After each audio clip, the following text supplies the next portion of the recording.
Heidi ho, Arkansas Pilgrim here again with another tip for you, this time in the kitchen, and it's about making your own brown sugar. Now most people, well I don't say most people, but I used to think that brown sugar was like unprocessed sugar or raw sugar or something, and it's not. It's white sugar mixed, just regular white table sugar mixed with molasses, and it's really easy to make. To make your own brown sugar, all you need to do is for every cup of white sugar, well, for every cup of brown sugar you want to make, you take 1 cup of white sugar and then add 2 tablespoons of molasses and put it in one of these, or mix it up in a bowl until it's all fluffy using a hand mixer. If you want it lighter, just use 1 tablespoon of molasses per cup. If you want it darker, use 3. Pretty simple, huh? So that's how you make brown sugar. Of course, the tip here is actually not how to make brown sugar. The tip is why you don't want to make your own brown sugar.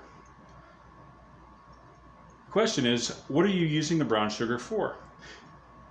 If you're mixing, or if you're sprinkling it on top of something like some muffins or something, or if you're putting it in the bottom of a baking pan like making pineapple upside down cake, where you've got to have actual brown sugar be a separate part of what you're making, yeah, you need brown sugar.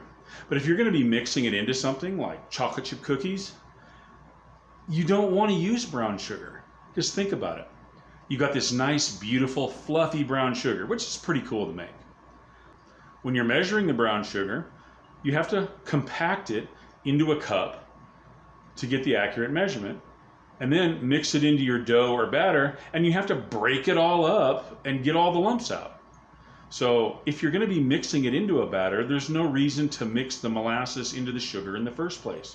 Just mix the white sugar in, use the measurement for brown sugar, using an equivalent amount of white sugar, and then just throw in 2 tablespoons of molasses per cup of white sugar that you're using. Simple, and a lot quicker and easier. So hopefully that's a helpful tip for you. Remember, do what you can with what you have, where you are. And God bless you all, and I'll see you next time.